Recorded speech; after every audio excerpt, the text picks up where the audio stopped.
já, tropa. Só que eu não gosto dela madura não, ó. Os bichos tá comendo. Vou botar aqui, comeu.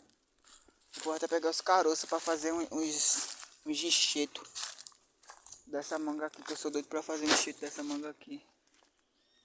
Faz tempo. Umas mudinhas dela aí como tá cheia, ó. Ah, essa.